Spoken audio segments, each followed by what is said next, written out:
Kalunos-lunos ang sinapit ng isang nawalang dalagita sa Toledo City, Cebu. Nakita siyang pugot at nakagapos sa puno. Arestado ang suspect na second cousin ng biktima. Babala po, sensitibo ang balitang ito mula kay Femery Dumabok ng GMA Regional TV.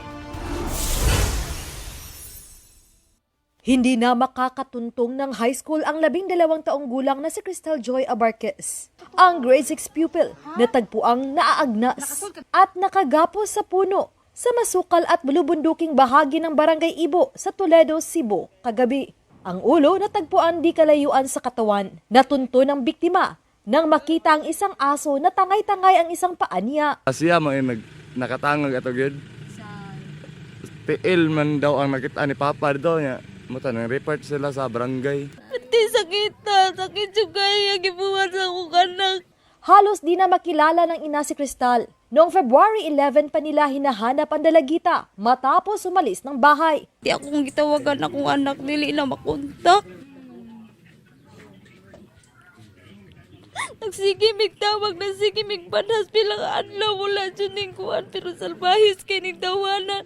Di ay iyan ning gitaguan. Huli siyang nakitang buhay sa CCTV video na ito na nakaangkas sa motorsiklo ng isang nakasombrerong lalaki. Itinuro siya ng ilang saksi hanggang nadakip. Hindi ko lang yan yung mismong investigation pero may positive identification yung nag-identify talaga doon sa suspect natin. Second cousin siya ni Crystal pero todo tanggi siya sa pagpatay. Wala mo ko ini. Ako may kung ano mo mahibog mo ma'am. Bata. Nya to ako na may anak ko na ako bay. Mabitaw ni kabit ng pangita.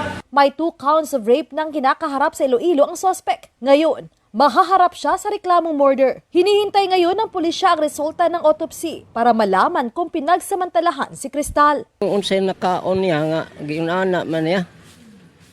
Og akong tuyo lagi ipagawa sa pulis gani ako gay na siyang panitan. Oh. Panitan ko na. Kundi gani ipabitay na ko na nas fountain ay. Salbahis yung kayo siya.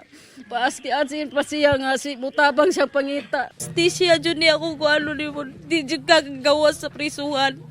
Malata po ka dito sa prisuhan.